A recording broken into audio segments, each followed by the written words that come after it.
Hey everyone, and welcome back to the Watchlist Podcast. I'm your host, Jacob Boyer, joined today by returning guests Brennan, Boorse, and Rob Morrissey. How are you guys doing?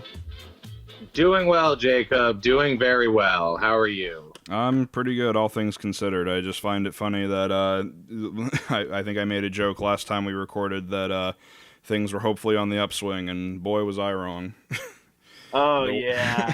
Well, I don't know about you guys, but I'm done quarantining. No. I'm not wearing my mask out anywhere. I'm drinking out of the toilet again. Going back to normal. Yeah, it's back into the full swing of things over here. My civil liberties, okay? Let's talk about my civil liberties. And keyword civil. Let's keep it civil. Let's keep it civil, all right? So how are you? Yeah, I think we joked that the last episode was the best one yet. I don't know. It might be this one so far. We're coming for it. We're coming for the crown. I unfortunately I don't have a snatching the crown off my own head. I don't have a terrible Oscar tier list to make this time, but we'll make do. Well, it's fine. We got more than enough to talk about. Oh yeah. Oh yeah, we do. Especially what? Did I have the bad movie again? No, well, I don't want to say that. Are you okay? Is everything all right at home, Jake? Oh my God. Okay. Well, do we want to? Actually, no. Let's hold off on that. So, yeah. Rob, sure. tell me a little bit about your new amazing primetime network show that you've been a part of these past few weeks. Oh, so yeah, I'm making an art project because it is an art project called The Terrible Awful Show. It's really just, what more can I say about the most terrible, awful thing I've ever made? Exactly. It's the only thing I've ever made, and it's the most terrible. I'm like, I don't know. It's this shitty show I make. Go check out The Terrible Awful Show. Thank you for giving me an opportunity to plug it. What was the impetus behind that? It's funny and it's getting better. Thank you, Brennan. No, really. I mean, it's I started doing it because I was losing my mind locked up in my house, and like all people, like, you either channel that into like searching for ways to spend money on the internet, or you put your terrible opinions on the internet. I guess I chose the latter with this. Exactly.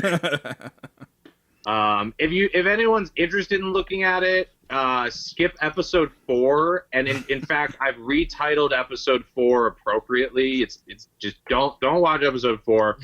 But I did just put up a new video I'm very proud of called Centrism for Dummies. If you're interested about learning what a centrist looks like from 2016 to now, that's the thing I just did. So. Which I haven't seen yet, so I can't vouch for it, but I have seen every other episode up to this point, so everyone listening, definitely go check it out. The only other thing I was going to tell you, I was debating on whether or not I was going to tell you this or not, but when I first saw the very first episode, you had a comment from, I don't remember the name of the account, but they said simply, loved it, to which I think you replied something snarky, but I don't want to destroy your spirit or whatever, but YouTube has been suffering this problem lately where it's not even a problem, it's just a weird fucking bug where these like bot accounts will go around and comment generic positive shit on like small channels. Because I've gotten that exact comment from I'm glad to hear that they're watching my show. Exactly, because I've gotten the exact same comment 4 or 5 different times on this show from that same account, and I too thought that I had a #1 fan, and then I found out that it was a Russian bot. Yeah, I think you guys are both getting roped into those like child trafficking algorithms. Well, I was about to say either you and I have trapped ourselves in the same botnet, or you and I actually do have a very loyal fan that you are now just roasting for no reason. I hope that there's an exposed video like the week after this comes out, so I have a little bit of time to prepare for that. Jacob Boyer doesn't care about his fan. So Brennan, what about that thing you're making? Yeah, exactly. What are you making? This is the first I've heard of this. I recently got a weed card. So I have been making this thing called myself very high all the time.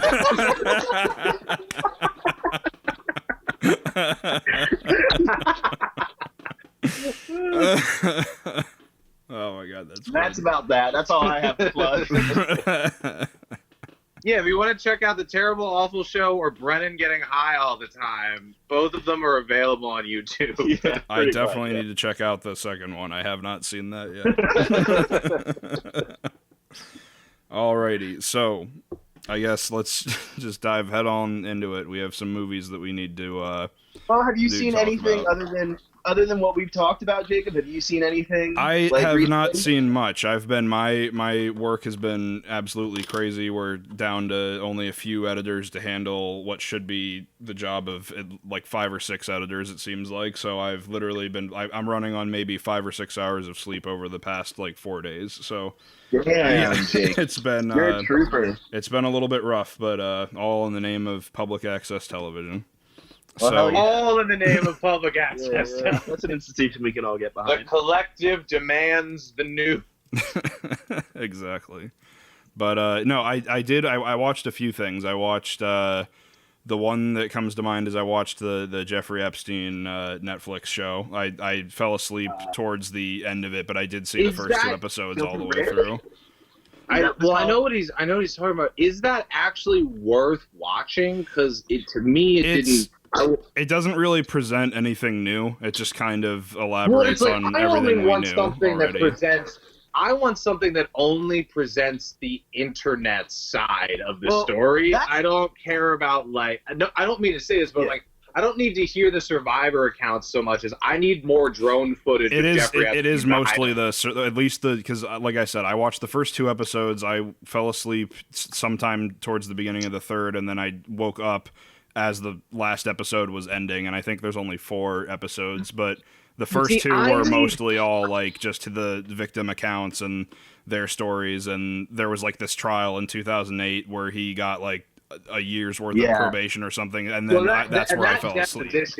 That I've seen a lot of that deposition, and that's like he's a fucking interesting guy to watch. But for me, I need to see Dog the Bounty Hunter on the hunt for Jeffrey Epstein and Anthony Bourdain, brothers in crime. With famous twin brothers, Jeffrey Epstein and Anthony Bourdain. Like, that's all I care about. I don't know. I feel like I heard enough about it, and I can't really trust Netflix to like get. Well, exactly. Like somebody at Netflix was definitely on the fucking plane. Well, and like, even like we're riding the Lolita Express like all day long. Even the Michael Jackson thing on HBO was a little hard to like give it credence because it's like, well, I think I watched that one. I saw some clips. We watched most of it, and it was this thing where it's like I barely could come. Yeah. I just was like, it's this weird thing where I'm like, this is a cash grab off of this like interesting story. Yeah. I'm just a little. I have more integrity when I come. That's all. That's what it is. I'm proud of it every time. It's the Epstein thing is not like if you weren't intrigued by it already, I wouldn't bother with it. I just put it on because I was like, oh, I heard this was interesting, and then I fell asleep. Yeah. So well, my uncle told me all about it during our Thanksgiving dinner, so I'm pretty much fully informed. Your uncle was on Little St. James Island. Well, exactly. Yeah, exactly. How else would he know? My uncle, Jeffrey Epstein. Joffrey Epstein. Oh man, but yeah, no, that's about all I've watched lately, aside from the recommendations for this show. But I actually know if either of you have seen or have heard of, I highly recommend the Velocipaster that was recommended on one of the last episodes I recorded. That's on Tubi, I think. Oh yeah, no, that's definitely worth it. It's a hell of an experience. we rewatched the 1986 Transformers movie. Oh yeah, that was like day one of me getting my weed card, where I was like, where watching it was like aggressive to hear like flashing colors and to like see flashing colors and to hear Orson Welles' like booming voice, which turns out like that's a year after he died. That movie. Oh really? And that's his final performance. Damn, that's crazy. Well, there's someone else who's like really big whose final performance is like a weird niche thing. What is it? Philip Seymour Hoffman is Hunger Games. Oh, well, that's that's true. I guess that's not niche. That's just sucks. It's just sucks. It's a shitty reality. Oh, actually, no. Speaking of Philip Seymour Hoffman, I remember that there's a really good animated movie that he was in that I rewatched part of not too long ago because I was thinking of recommending it. Have either of you seen Mary and Max? No. Is that it's a claymation? Yeah, it's a claymation where he plays this like 40-year-old dude from New York with Asperger's syndrome. And he becomes pen pals with this 8-year-old girl in Australia because they're both like innocent and don't understand like the weird implications of that. But it's like a weirdly charming and kind of sad movie. But he was hilarious in it. Oh, I'll have to check it out. Okay. Yeah. I don't remember what it's on. I think it might be on Prime. But yeah. Oh, well, thank God for Prime. And can we just take a moment to, send a big shout out to like our overlords at Amazon, Soon to be trillionaire Jeff Bezos. Exactly. Yeah. Keeping all of us alive with their essential medical supply deliveries. Yeah, well, I got my PlayStation like a month in. Yeah. I got a MacBook charger coming on Monday, so got a fleshlight. 2 weeks from now coming through. You do not want to buy fleshlights off of Amazon because they're not from Fleshlight. Well, mine's molded to look like Jeff Bezos' head. Well, that's it. What else did we watch, Brennan? Because Brennan and I do this thing where like we watch movies together on the phone or on like Xbox, so like I don't have to listen to my girlfriend and he doesn't have to put up with whatever his reality is. So. So, we watch stuff all the time. When we had done your episode last, had I rewatched Heat 5 times yet? Oh, wow, yeah. No, I don't think that we talked about that. Okay, so I rewatched Heat 5 times. And then I watched Point Break 3 times, re-rented Heat for another 2 viewings, all in 1 week.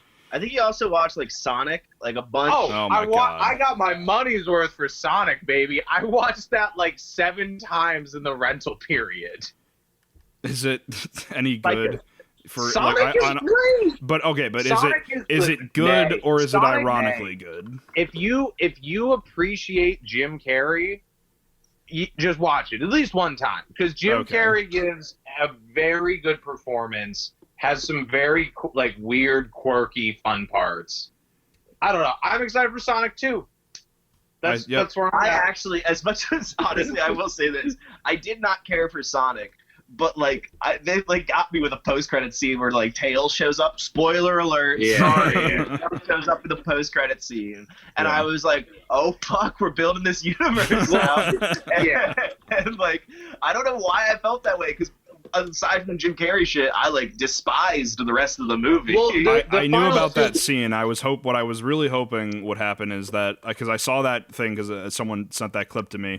I was really hoping the ring opened up and the original Sonic animation they did walked out and they set up enter the Sonic verse, but I was slightly disappointed by that. But so Jim Carrey as Dr. Robotnik goes to a different world in that movie, and that's the ending hook for him is that he's now a crazy Darwin type stuck on an exo world, and he's gonna find a way to ingenuity his way through it, Mm-hmm. I'm a huge Sonic believer. I believe in Sonic as a personal hero of mine. So yeah. Jacob, I actually just sent you a screenshot of the end scene of the movie. I don't know if you're able to take a look at that quick and describe that to your audience for us. Let's see. Oh, okay. Well, yeah, no. Okay, so then in the true fashion of having Brennan and Rob as guests on the show, we have... Oh, hold on, no. Just Brennan. This has nothing to do with me. A lovely, lovely picture of, or a comic, I should say, of... this horrible pixelation. I can't read this. Tails is bending over to say and saying, "Dude, this is some great work. You may not be the." Let me. I definitely could read the stuff okay. if you don't mind. It says, "You may not be the same Sonic, but you taste the same." Is this a snapshot from that post-credit scene? Because I don't think I watched the full. Yeah, they do some. Well, they do some X-ray fellatio stuff, made famous by Jav porn on Facebook. So it's a whole thing. That's what it is, If anything, Rob, I personally wouldn't have started getting into this if Rob hadn't sent that picture to the group chat. I thought we could have moved past without it. Well, shame on me for even mentioning Sonic the Hedgehog. Yeah, pretty much. Knowing the implications. Oh my god. I rewatched. I'm also on this kick of just watching good scenes from good movies on YouTube. Mm-hmm. So it's so much easier than having to watch the full movie. I can just go to that movie clips page and get the 10 best Dark Knight moments. Right. Yeah, and I've been watching porn. Yeah. Coming in there with a funny little thing. I'm a funny, silly guy. I've been watching a lot of, I think I've told you guys about this show before, Robert Rodriguez's show that he has on his network. A lot of the episodes were uploaded to YouTube, but his Director's Chair show that he does, where he interviews other famous directors. I really enjoy I have not watched any of them yet, but yeah, you recommended the one with Tarantino to me for sure. Yeah, there's two. They did two with Tarantino, where the first episode was him getting a start as a writer up until Pulp Fiction, and then the second episode was Jackie Brown up to Django, which I think was the most recent movie he had at the time. But there was a bunch of really. He interviewed John Carpenter, Francis Ford Coppola, Bob Zemeckis, Guillermo del Toro. It was a bunch of really good, interesting interviews with those guys. But Tarantino is hilarious in his interview. He goes on a 10-minute, no, not 10 minutes. He goes on a 5-minute long rant. Not he's angry or whatever, but someone makes there's a segment at the end, I think, where Rodriguez emails other directors and be like, hey, what's your question for Quentin Tarantino? And I think somebody made the mistake of being like, are you going to ever make a movie that's not violent? And Tarantino launches into this 8-minute long thing about violence through the history in movies and how it's not a weird thing that he does it and how he's sick of people asking that question, and it's really funny, but not as funny or as awkward as that one interview with that BBC reporter. Yeah, that guy. Where he's high on cocaine, and he's like, I want little girls to watch Kill Bill. There's a bunch of interviews with that BBC guy where he just pisses off the people. Exactly, that Robert Downey Jr. one too. I don't understand how he still has a job after that. Yeah, which is very fun. Yeah, news is all about getting people to lose their asses. Cool. Yeah. Which my favorite, it's not the one that you were mentioning, but my favorite Tarantino interview from that era is the one where he's yeah, no, this was going to, for the Django Unchained, this was originally going to be, it was going to be my first movie that was a sequel to not even one of my own works, and it was going to be an animated film. Jamie Foxx was originally set to recast Johnny Depp as the voice of Rango the Lizard, and it was going to be Rango Unchained. And it just fell through. That's another. Rango's a movie that doesn't get a lot of credit. I feel like that's a legitimately great kids movie. I was about to say, Rango is a good flick. Yeah, Rango is is very hard to just get disappointed by that. Can't shit on rattlesnakes, Jake. I my girlfriend doesn't like Rango, and learning that I was like, Marry We're done. marry her, then divorce. Then divorce. Well, yeah, exactly. Like Then I have divorce to her. put her through the whole thing. I was with someone at one point who literally thought like the exact same thing. It was like, oh, the animation is too gross looking. I was like, what do you mean? It's amazing. It's just all like Johnny Depp being a lizard. What is? Like, I don't know what more you could want from the world. And now, like, the more and more we know about, like, who Johnny Depp actually is, he really is a human lizard. He really is, like, an absolute scaly scarf person, you know? Like, I don't even know. Well, we got possibly in one of the picks this week Johnny Depp's final sober moments. Exactly, Land. I was gonna say, I just realized as you started to say that, yeah. So do we want to use that as our cue to get into our recommendations? There we go. And All just right. but remember, that segue was actually intentional and purposely set up by the killer joke that was Rango Unchained. Yeah. So let's marinate in that for a second. Thank Moment God. of silence before we move on. And that's how you segue. All right, Perfect. guys, let's podcast. All right. Let's go, team. So, Hands in. for anyone who has not seen the show before, how this generally works is that the guest recommends me a movie, I recommend the guests a movie, and we discuss. So, in this case, as you've already gathered from the title, we'll be talking about The Dirties, Alan Partridge, and Jack and Jill. So, I guess Jack and Jill's up first then. Since Well, we can got start that. with the best one first. I mean, I think All right. that's... So, what was the best one? Alan Partridge? No, I thought Jack that was a and Jill. hilarious What do you- movie. Well, God, okay. I mean, I guess we can start with the legitimate best one, I which think was... we need to, like, move up in the scale of, like, quality to end on the most disturbing, which somehow is still Jacob's pick, even though it's like we're talking about like one of the most horrifying movies I've ever seen with Jack and Jill, and then Jacob was once again snatching his own crown. Yeah.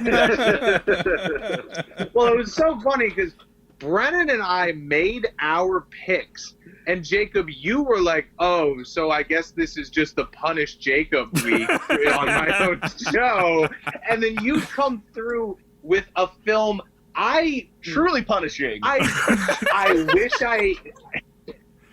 I had known about it sooner, so I could have reported you sooner. You know? Jacob, it's your show. Where do you want to start? All right, I mean, let's start with to honor that amazing segue. Let's start off with Rob's pick, Jack and Jill. okay. I had never seen this film. Okay, I picked it, Which is not really how the show is supposed to work.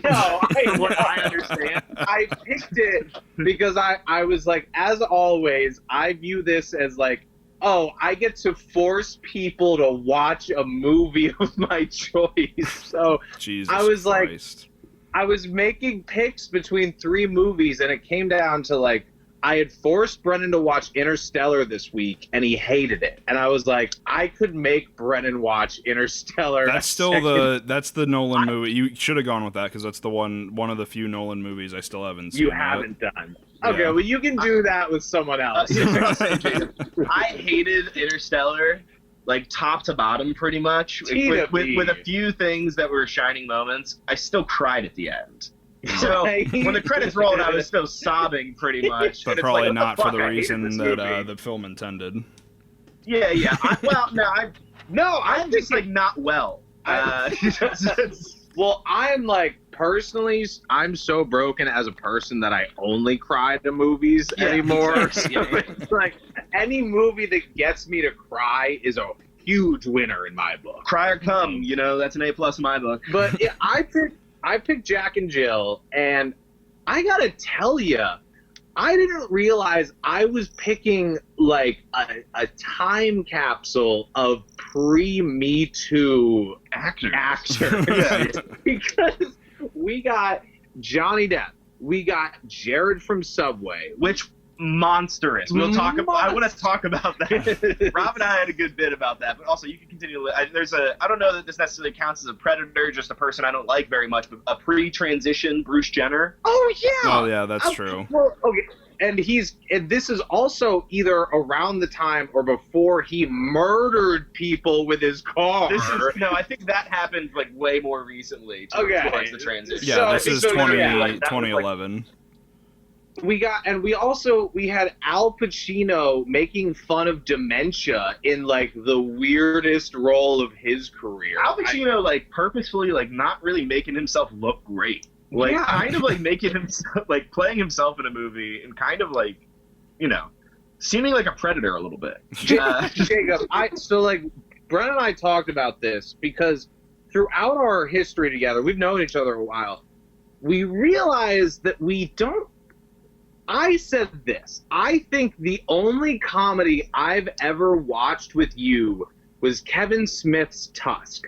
That is the most comedic film I've ever seen with you. And you stormed out of the theater, if I remember correctly. And I stormed out of the theater like an angry white woman who just saw a bunch of black kids playing in her neighborhood. I guess, I'm excited to see, what did you think about Jack and Jill? Because Brennan and I loved it, I think, for the most part. I didn't love it necessarily all the way through for the reasons the movie intended. It was just a truly bizarre and, insane kind of thing to behold. Exactly. All right, there was some, legitimately funny moments, but that for me, that little snippet that you just said right there, just copy and paste that. That's pretty much my thought. If I laughed at the movie, it was not for the reasons that they necessarily intended. But that's the weird thing about Adam Sandler movies, where more and more it's I can't remember the last Adam Sandler movie where I was laughing with the writers and the actors and not laughing at them. Yeah, I completely agree with Longest Yard, but that's a long yard. There's a shot of Jack biting into a ham in a wig. It's really good. Well, that's if you could just copy and paste that Shaquille O'Neal advertisement and you dropped it into something like Tim and Eric or the Eric Andre Show as and now a word from our sponsor, that wouldn't be out of place at all, and I'd be like, this is genius avant-garde comedy. But you put fucking Nick Swartzen and Adam Sandler being like, what's this? Why has he got a George Washington wig on his head? And it's and I'm Swartzen was what the fuck? Fucking hilarious. Yeah. The whole atheist bit. Very funny. Well, and this movie was also one of, if not the last movie he did before he went to the Netflix deal that he's been trapped in. It's truly untethered studio comedy money. And he's at the height of his cameo powers where he can just call anyone in Hollywood and get them in his movie, but also so much animal CGI. CGI, and it's this thing Adam Sandler and Rob Schneider and David Spade do in their movies where it's they're this successful entertainment type who's at the height of their career that the high school friends are jealous of, and I don't know what Adam Sandler is missing in his real life that he has to pretend to be a successful ad director. I don't get it. I don't know why that's the movie. It's like you said. It's a lot of Happy Madison films. The Dugan thing. What did you say, Jacob? I'm sorry. It's a lot of that. That kind of is the Happy Madison formula, where it's let's take this person who had their heyday back in the 90s, early 2000s, and let's make them let's pretend that they're still just as relevant and just as funny as they were back then in this like you had said with let's make them this successful mogul or this successful advertising person, and he's just he just happens to be really snarky and funny on top of it, and it's just in Grown Ups he is a super successful movie executive. Exactly. And his friends are mechanics. And Click, his boss is David Hasselhoff, but he's working on some crazy architecture shit. Yeah, he's He's always rich. Well, he's always in these very rich white-collar positions of power for some reason. I'm surprised he doesn't just do the movie where he gets to dress the way he normally dresses, which is just like the big basketball shorts and a t-shirt. Exactly. I'm surprised he doesn't just become a Hollywood executive, because it seems like that's what he really wants to do, and Hollywood executives keep being like, no, we'll just play us. You're still funny. You're still marketable. You're so marketable, like, for some reason. Just as an aside, I'm looking at the Wikipedia for Jack and Jill, and I saw that Dean Cundy was the cinematographer, and that makes me very sad. Cundy, dude. Yes. Dean Cundy with the Cundy flair.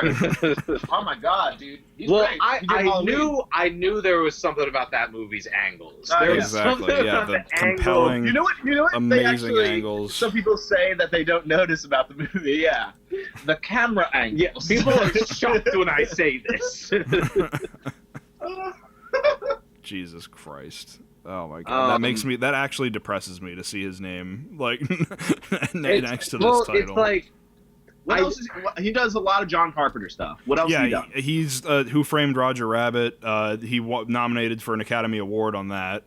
He's insane. Like, he's not quite Roger Deakins level, but he's been around. Let's see.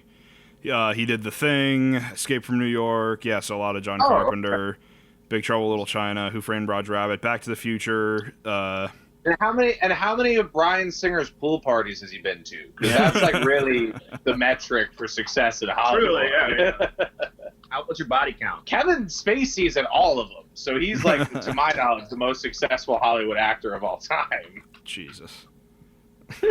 Jesus. I really that you just reminded me of something. I forget who had said it, but I was watching it was a podcast or like some like vlog or something where people were talking about the Oscars, and people were saying, hey, do you think that Kevin Spacey and Harvey Weinstein are going to get a little in memoriam bit when they die? Oh man. Well, I mean, we'll see. I wouldn't doubt it, to be honest with you. Well, it's gonna depend, like, how long. Because, like, if Harvey Weinstein dies this year, which is, like, I mean, judging by the pictures of him at the trial, I'm surprised he's not dead already. If you're going by those pictures, you got to look at the ones where we've all faked sick before. Well, I was going to say, like, where he gets out of the courtroom and he's, like, back to grabbing women by the pussy. I don't understand. That wasn't his thing. That was his thing. No, that's the president. They're the same person. Oh, shit.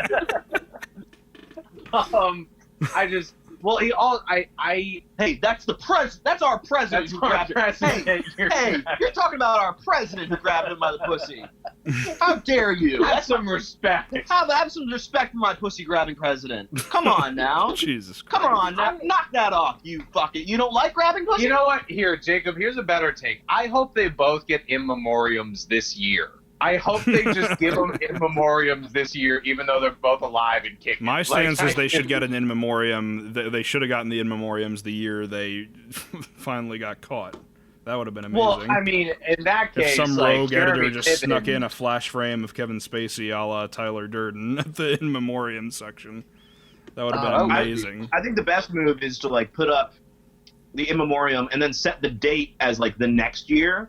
Just to really fuck with them, where they're like, oh, fuck, I now know when I'm going to die. Yeah, I'm going to get suicided by Hollywood. Well, no, here's my actual take on Kevin Spacey, and I said this like a year ago on one of my many failed radio shows, which, by the way, congratulations, you haven't failed yet, Jacob. Thank you, I appreciate it. I have to imagine there's a bunch of Hollywood people who every day are, like, reminding Kevin Spacey, it's like, we're just waiting for the moment we can rehire you. No. I know, like, I don't think he's a good guy, but we know the way Hollywood works. Jeremy Piven is back to work, okay? Like, it's Kevin Spacey, like, Academy Award winner, is absolutely still on the roster. All I'm going to say about this is that Kevin Spacey needs to come back down to earth. Fuck you. And he's a fucking awful monster psychopath who should be put to death for killing people. Jesus Christ. I'm surprised Kevin Spacey wasn't in Jack and Jill. Let's get back to Jack and Jill. Get back to Jack and Jill, yeah. Speaking of... So, you know what I do want to say about that movie? The most heartening part is just the actual twins in the opening and ending montage. Yeah, that is that was the closest I ever got to feeling a genuine emotion that the film intended me to feel in that entire movie. Good about the fact that you rented it for $5 off of Amazon. Like, you didn't laugh at some of just the throwaway jokes, just on the base level, Jacob. There were a few. I got a few giggles out of me, but not nothing more than the I'm gonna breathe out of my nose to be like, okay, that. Okay. Well played. I'll be perfectly honest with you. I truly found myself breathing a sigh of relief in scenes where neither Adam Sandler character was in the scene. Where I was like, oh, okay. Oh well. And it's I can take the regular Adam Sandler too, the guy Adam Sandler. It's the girl for me where I'm this is just well. It's because the character is meant to be so grating and annoying that I'm here's the thing. It's working. Here's the thing. You're doing a great job. As are many of Adam Sandler's comedic side characters. Their main thing is, I'm going to do the most grating and irritating voice as possible. I got to the point where I was I can only tolerate Jill. I fucking hated male Adam Sandler in this movie. Why? More than anything. Get him out of there. Get Adam Sandler as a man out of there. Oh, it's just female ad exec. Exactly. Exactly. Here's the thing: is that it's funny you mentioned that, because when we get to the scene, spoiler alert, when male Adam Sandler has to dress up as his sister to go seduce Al Pacino. Guy. That's so. There's a lot of very morally gray shit in this movie. But what I was gonna say was, I was sincerely hoping, and I my opinion would have just gone through the. It was below ground floor level when we're at that point in the movie, and it was gonna skyrocket if we had pulled a twist where it had turned out that Jill was had died in the womb and was a fever dream by male Adam Sandler the entire time. In the same shot, that would have been, even though other characters have talked to Jill, that would have been really good, actually. Speaking of seeing them in the same shot, I know it's the way these things look when you're doing this type of movie where the actor's playing multiple people and you want to do it in the same shot. But I fucking hate that shit. I don't like it because my eyes the entire time are and there's the part where the screen breaks and that's the part where he's standing over there. And then when they're doing the over the shoulder shots, I'm and that's a different actor right there. And it just fucking I don't know. My brain can't relax when that's going on. I don't even the same way. I think you guys have let your imaginations die. And I think that... I disagree. I like cooking up plans for Jack and Jill, too. I think that Jack in this film is a bad person. He's an evil character. He's using his sister to defraud a dementia-out old man. I mean, Can we talk about the grandmom? The Hispanic grandmother who I hated that. It was revolting. For some reason was standing directly underneath the piñata. Yeah. As you do. It was one down. Did you find her ugly to look at? Jacob, did you find that character hideous? Because maybe once again, I've been so high all the time recently. But when I was watching this yesterday with Rob, I was screaming because every time it cut back to her, I was stop doing this. Yeah, I'm trying to eat food, but what did you? It was repulsive, right? I love that they were bringing her back to life. Jalapenos. Chili peppers into her What face. the fuck is that?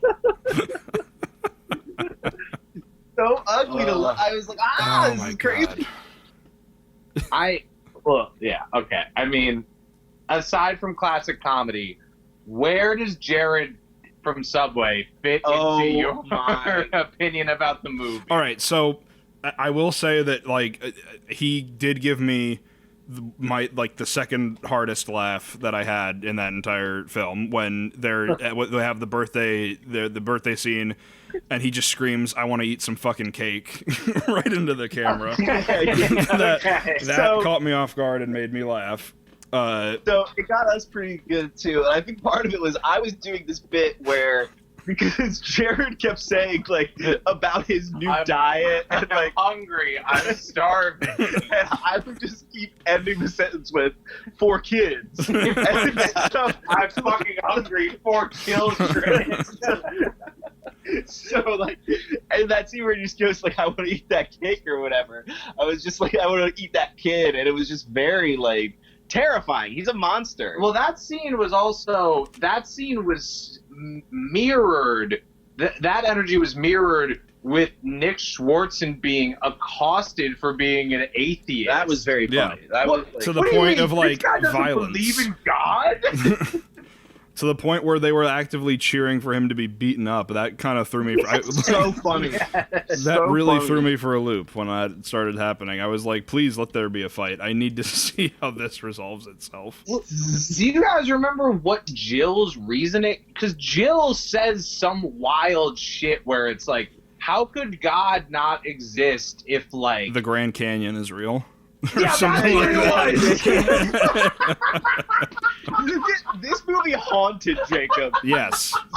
I sent Rob a message where I was like, I'd gone 9 years without seeing Jack and Jill. Yeah. And thank you so much for letting me cross that off my bucket list. I was fearful that we were exposing you to your first comedy of all time. And this was what it was. I think this movie was like traumatic for Jacob, whereas like Rob and I it just like washed over us and like it was relieving. It was a wild acid trip. I asked Rob who was slipping acid because I was curious what the fuck I was watching and what was happening. And a movie like that is relieving for me because it's like, oh, I as a person don't have to aspire to anything because this is what success looks like. Exactly. That's okay. When you put it like that, I can get behind that. Thank you. That motivation. But yes, I was not a fan. There's only ever been one other movie on the podcast so far where I've just said, look, I just didn't like this. I'm sorry. I usually try and find the good in most of the recommendations, even if it's something I didn't really enjoy. But what was it? What was that one? The other one was Uwe Boll's Postal back in episode 11. Oh, I don't think I've seen Postal. I've seen Rampage. Rampage? No. Rampage I would say it's not great, but it's the closest thing he has to a good movie. Everything else is just unwatchable that's like the mass shit. Shooting movie, right? Yeah, that's also a mass shooting movie. Funny enough. Jacob, that movie. Funny enough. That movie like made me like sick to like my stomach. I remember like a kid we grew up with just like putting that on casually one day after school on Netflix and like just being like Rampage or Postal. Rampage, the movie where the dude just whatever the movie is, it's the Uwe Boll movie where the guy just like gets up in a bunch of plated armor and does a bunch of shootings. Yeah, that's Rampage. Yeah. Yeah, I hate that shit. I hate stuff that glorifies it. I felt like the movie was glorifying that shit. I think that Rampage is fucking lame. Rampage 2 fucking lamer. Like not even as here. Let me just say I'm not by all means. I just think they're bad movies. I'm not saying that like mass shootings are lame because they aren't. We all know that. Right. I'm saying that those are just bad movies that people look to and they're like, oh, like this is a really good like indie. No, dude, it's a really shit movie made on like a bad Sony camera. My point is that it's like when you compare it to each steaming pile of shit that has come before it, this is a slightly less large pile of shit is Rampage. It's a little bit more competently made. Okay. Right, it's more competently made. You can watch it and you can say, okay, I didn't hate that. Like that's the best I can say about Rampage. I mean, I don't even need to like go into Rampage too much or whatever because like I really don't want to give that movie too much time of day. But it was just like I don't want to give Uwe Boll too much time of day. No, period. He might challenge us to a fight. Didn't he do that? Didn't he challenge somebody to a fight? Yeah, like a no, boxing war? it's called Raging Bull, and it's like an hour-long documentary of him beating the shit out of like critics from Ain't It Cool News and like local German papers who made fun of him, and it's wild. But like it's just one of those things where it's like it is like when you do something like a school shooting, or not school shooting, like a mass shooting, like you have to do that, like you have to be like very competent and like, you know, you have to be saying something or whatever. And like the Uwe Boll is just not competent, period. But like also like I'm not sure what the movie was saying. I mean, it's been years since I saw it because I like turned it off halfway through. Yeah. But I don't know what it's saying other than like glorifying the shit. If memory serves, it's trying to be like I remember here are the do's and don'ts. Yeah, well, from what I remember, it's like most of it is trying to say like, look at how sad this kid is, and this is what our youth is like today, and then it turns to glorifying it in the last like 15 minutes or so. Because I remember that was because I was with it up to that point where I was like, okay, he's competently making a movie of, wow, look how sad it is that this kid got pushed this far, but then at the end it turns into more of like, look how cool this kid is for doing all this shit. And I was like, okay, fuck you.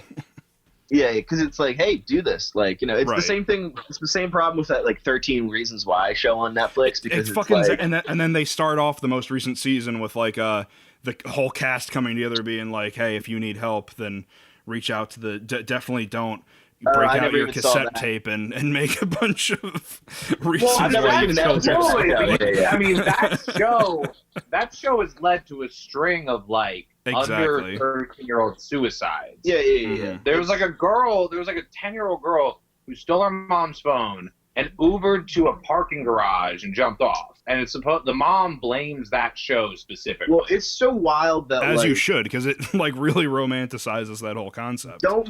This idea that it's like once I'm gone, everyone will finally pay attention. Like Netflix is like so irresponsible for making a second. Like that just goes to show. Dude, they're irresponsible for making season 4 of Arrested Development. So like, have you guys seen? Have you seen? Like, have you just seen the first season? Because again, funnily enough, the second season. I've not seen it. 13 Reasons Why? No, yeah, the second. I haven't seen it, but if memory serves, I remember reading something where.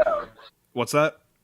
I've never seen a single episode of the show. I just know that like I watched the first season because it was again just someone I was dating at the time was like, oh man, this is really interesting. You should check this out. And I was like, this is terrible, but I love you, so let's watch this. But when I was reading about the second season, they go on to like tread into that area of like, if I shoot up the school, then people will remember me as well. Funny enough, since we're talking about that, so they just keep on going downhill. I think Degrassi is what caused all. And Degrassi should have killed Drake. Actually killed the actor Drake, and then people would have taken that shit serious. And Drake hopefully wouldn't be out there grooming 13-year-old actresses. There we go. Wait, what are we talking about again? So all this is to say, did you know that Jack and Jill beat out Battlefield Earth for the most Razzies awarded to a single movie? I was about to say yesterday, because like my girlfriend had seen Jack and Jill and was shocked to hear that I hadn't seen it. And when we ended the movie, and I was like, you know, I actually kind of really liked that. She was like, you know, it's got like all these Razzies. Oh, and yeah. I was like, that's kind of like the thing why I love it. I have to say, I do like that they awarded both Adam Sandler both worst actor and worst actress. I like that. Oh, well, good for him. That's crowning achievement. He didn't get an Oscar for Uncut Gems, but at least he has that to his name. Yeah, I mean, damn it. I mean, it's Oscars are lame anyway. That's the best part of Jack and Jill. Is Al Pacino, like, where she breaks his Oscar, and she goes, oh, well, you must have, like, a bunch of those, and he goes, you'd think I would, well, but obviously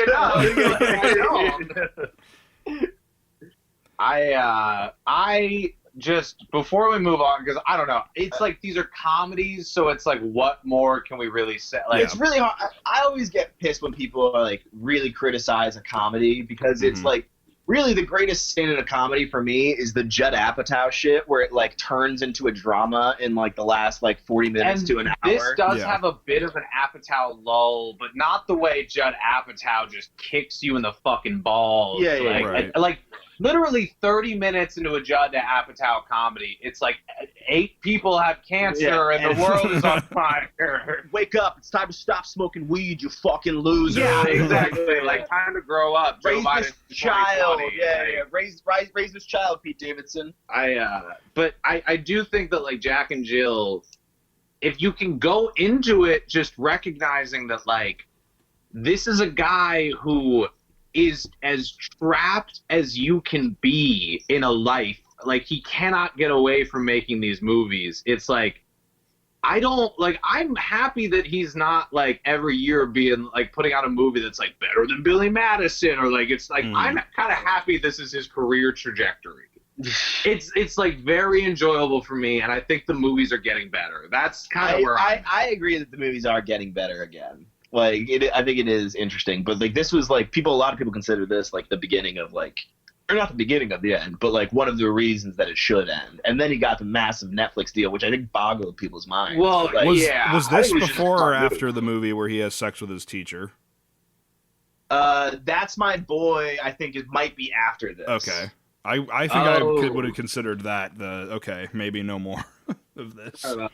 That's My Boy is wild. Well, and plus it's because it's rated R too. Yeah. So it's like Jack and Jill is one still of the trying to last be like, R-rated comedies. Yeah. Because as we all know, they don't make comedies anymore, except for on Netflix or streaming. They don't really make movies anymore. But I mean, like, before we move on from this movie, I just want to remind everyone that Don't Mess with the Zohan is out there, and you can go watch that movie, and it's the best Adam Sandler movie you could ever watch. So it's pretty. Don't Mess with Zohan is actually really funny. It's fairly unimpeachable. Like it's I would go to bat for that movie. Another one I haven't seen, so maybe we can tease that for your third appearance. Yeah, our third appearance.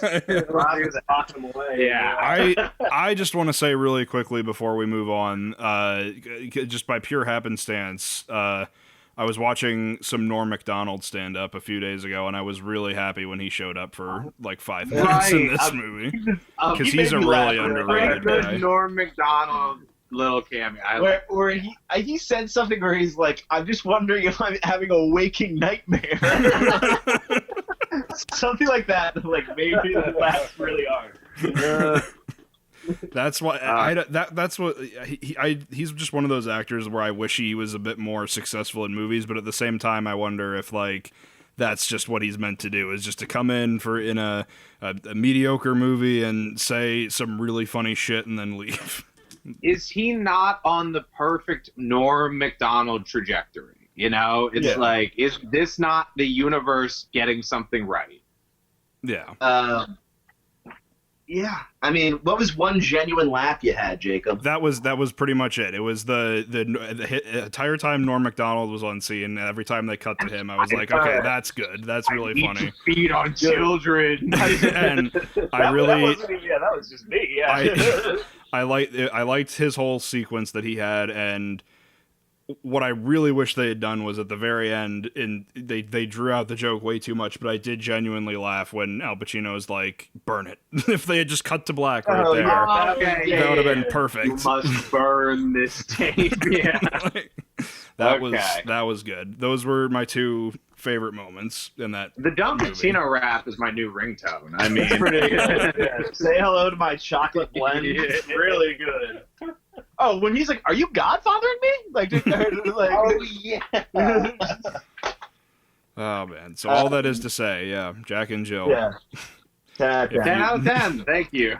If you want to see it and if you didn't watch it before the show and you still have yet to watch it, you can rent it on Amazon Prime for $3. It is not free. It's not free on Prime. It's $3 on Prime. Well, here's the other thing. It's free with a Hulu subscription. You can rent it for $4, or you could buy it for $5. So just buy it. Don't bother to skip the rental. It's bullshit. Just buy it. I actually did just rent it. I bought it. Yeah. I was like, it's $1 extra. I was like, I am bad with money if I don't buy this movie. I'm losing money if I don't. I'm losing money if I don't buy this. Using movie. valuable rewatch time with this movie. Well, if I was don't gonna buy say, it. like, how many times am I gonna rewatch Jack and Jill? About 1 million. So there you go. So, in the vein of comedic masterpieces, The Dirties is a really compelling movie. No, I'm just kidding. Alan Partridge, Alpha Papa. And was the- okay, I mean, Brennan, you can. So I have heard about Alan Park. I've just seen Steve Coogan and stuff in the past. I mean, like I loved him in Tropic Thunder, and like he popped up in a bunch of stuff that I like. I liked Hamlet too. I remember the other guys. he is in the other Well, guys. Hamlet 2 is a slapper. Yeah, for Hamlet sure. 2. I remember being pretty fun. I actually need to give Hamlet 2 a rewatch. I think. 'Cause I haven't seen it yet. Have either of you seen any of the Trip movies? No, I want to watch those though. They He's look very really good. funny, and I think there's like 4 of them now. I've only seen the first 2, but the first 2 are really good. Whatever this one is like supposed to be the last one or whatever, but Yeah. like we're in the 4th one. Yeah, that other guy is really funny too. I forget his name, but Rob Brydon, I think.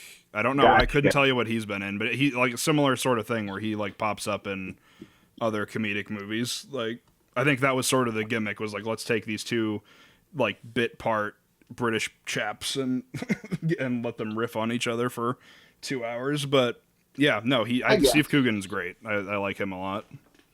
So I've just heard like a bunch of good stuff about like the character of Alan Partridge, and then like when I kind of looked into it, I saw that it was like co-created between Coogan and the guy who made Veep, and I love Veep. So I was like, okay, I want to watch this or whatever, but then I had also heard it like on a Twitch stream that I was watching where they recommended like a really funny movie was Alan Partridge. So I was like, all right, well, I definitely have to get into this. And then it just came on Tubi the other night that I saw it, and I was like, I'll just check this out. I've never seen any of the show. I know this is like the movie, so I hope I like still get, I accepted fear. that there was going to be stuff that I did not get because there I was like worried in it was going jokes to be from the show. full of like 10 years of callbacks. Yeah, that I wouldn't which understand. things that like most characters, and I guess that's part of the thing is that he's a character that's gone over multiple shows. Well, It's that's not like, just but that's like the Archer syndrome. By like episode or by season 8, they are like their new jokes so that they're not doing their callbacks anymore because they did their callbacks too many times. And now we have had 3 seasons of, well, it's just a callback about the fact that we're not doing callbacks anymore. Yeah. I mean, I can't stand that. Alan Partridge, the movie is incredibly accessible for anybody. I would say so. Yeah. Like, As feel like- someone who knew nothing like about this character, or even that he had a show before watching the movie, you could easily put this on and not be left in the dark. yeah, I think there was like one thing with like his racist drunk girlfriend at one point that was like a little. I think there was like a joke or two there that is like you might need to know the last interaction they his had. assistant. They don't expressly explain that she's his assistant until like the end of the movie. You kind of get it. Yeah, I think you kind of get it. If you're a real smart guy like Brennan Boorse, you get it. If you're a real dumb guy like Rob Morrissey, Jacob, what did you think about Lynn? What was your like? You just assumed she? What did you assume? I assumed the first 2 scenes that she was in, it was like some sort of like weird wife-girlfriend relationship, and he was cheating on her. Relationship wife. But then I thought when it was like they married and decided to have an open relationship in the TV show, Right? And now it's like a weird situation. But before they had like that like fight that they kind of have 40 minutes in, like a little bit like whatever the last scene her and Steve were in before that, I think I kind of clued in on it. Yeah, but Jake and I aren't real big smart guys like Brennan, so I think it's understandable that we didn't get it. Gotcha. He was telling her to make calls and stuff for him, but okay. I mean, What do you tell your wife to do? I killed her. I don't tell her anything anymore. I told her to dig a hole, one final hole in the garden. Awful to fund the police. ACAB, 13, 12, the whole deal. Yeah, I mean, I don't know. I stumbled upon it. I was really pleasantly surprised. I think part of the thing that made me go towards it is that I'd heard it like recommended in the same breath as like MacGruber and Hot Rod and Popstar, and those are like 3 of the funniest movies that I know of as well. Like that's like my favorite comedies right there. So I was kind of like, okay, I got to check this out. Well, here's the other thing. This movie compared to Jack and Jill this is actual. I'm good- laughing at the joke. This is good comedy versus like I fucking love what Adam Sandler has become. Like, Right. Yeah, it's less behold it and more like just watch it. It's really like funny. I don't know. Brennan and I watched it. So I watched it, and then I watched it again with Rob, and then I think we watched it. Did we watch it twice together? No, you came over. So literally Okay. halfway through. So I like texted Brennan because he was like, "When do you want to watch these other movies?" I was like, "Well, it's only been 3 hours, but I'm putting Alan Partridge back on." And so we watched half of it together, and then Brennan was like, "I'm gonna come over and we're gonna smoke cigarettes," and then we watched the end of it. Go ahead and cut that part out of the podcast, Jake. Oh yeah, I'm sorry. We were doing heroin together. And then we finished. Crack cocaine. Yeah. Cocaine. Yeah, fucking. I don't. Where to even begin with Alan Partridge? Really on this? It's just I guess light. It's dark. It's fast. It's like it's all very. There aren't any jokes where I thought I was laughing at just to kind of keep up with it, just to be like I'm still laughing, like.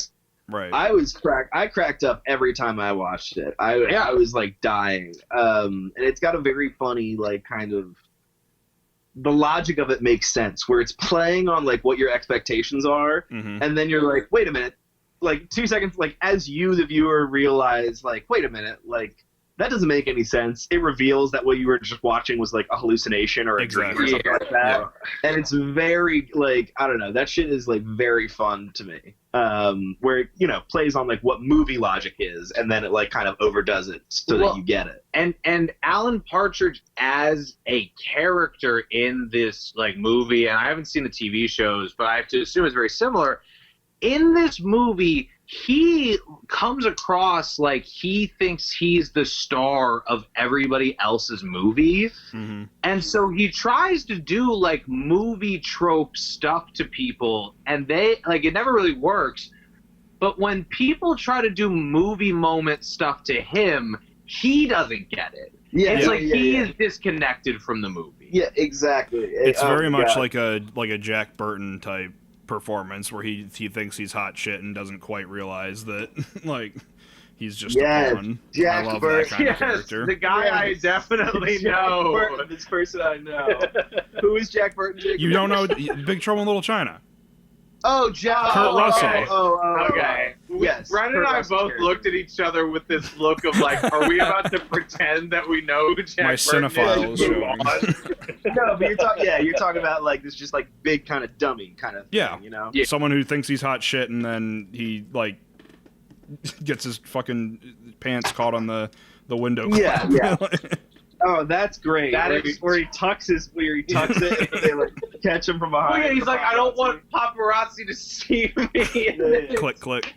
You look like a spring turkey out there. Yeah, I don't know, Jacob. What was like one of your favorite like laugh bits of the movie? I really liked the. I was gonna cut in when you had said the sort of like dream sequences, like the bit where what's his face, where Pat hands him the shotgun and like up until the other three like SWAT people take off their helmets and it's all Steve Coogan with like different facial hair. I was laughing really hard at that. And then when he snaps out of it and Pat goes, "Oh, thanks for not taking the shotgun." Like, that was my favorite. I think my favorite sequence in the whole movie. I liked that a lot. I think my favorite is when they're in the studio and Pat falls asleep and Alan is looking at the gun. And his his coworker who's tied up with the handle on his head, he's like get the thing, and Alan just falls asleep. I forgot about that. And it like cuts the next border. Do you sleep well, Alan? I love watching the character realize what happened, but like totally moving on. Like not even like apologizing or like trying to like recognize he fucked up. Just moving on. I also love the moment where in the very beginning when he goes into that board meeting and he's like making that big case for Pat, and then he just sees in big bold letters Pat or Alan on the paper, and in like mid sentence like has to spin like, oh, and Pat's a great guy if you like Irishmen, like, and then has to like flip it around real quick. He does a bunch of those, like, he has to improvise in the moment of panic kind of things that they kind of heighten to the point where, like, it starts off with he's on the radio with his co-host in the beginning, and he starts saying stuff. He makes the comment about Jislam, and Alan like starts like freaking out and like kind of is saying a little bit of gibberish that like doesn't totally make sense to be like try to cover for it, and like just like it's meant to sound like it's regular radio talk, but it's like the pencil with the coffee cup, and now the time is 10:22. Exactly. And so he like kind of covers for it then, and then he does that other moment of panic there in that room with those guys, where he's wondering if he's gonna get sacked, and he has to do like just sack back and do it in 3 words. Just sack Pat.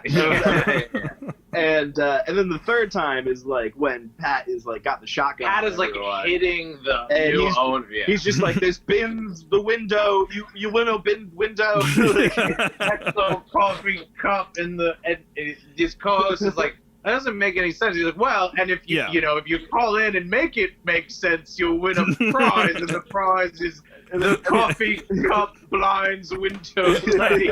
And he's just like, keep it light. And if he remakes sense, keep it light. He like even then can't drop that kayfabe as a host. That guy too is I think Tim Key plays that guy who's been like duct taped up, and he's also a hilarious comedic actor. Is Cole Meany Pat?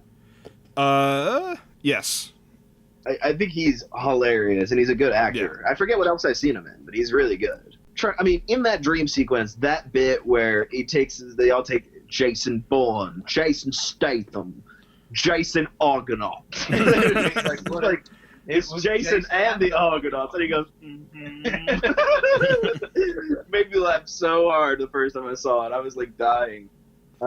That's good. The part where he's like, he does the Captain Morgan like foot up thing, and he's like, all right, let me tell you a story. He goes to this whole fucking the karaoke thing. Karaoke story that ends with his boss just screaming, I'm gonna fucking die. He's gonna fucking kill me. That's like a recurring gag too, where he'll try and have this big dramatic moment, and then like a sentence or two in, someone will be like, okay, where it's like, I'm led to believe that when you're saying yes, you get to say some words. He's like, oh, so you are saying yes? Well, I mean, I am, but I'm gonna build to that.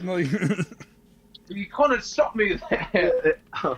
There's also this thing I think about British comedy where it's a little more cohesive in the sense that it's less like, behold the horror we have built in this moment. And it's like, because it really does.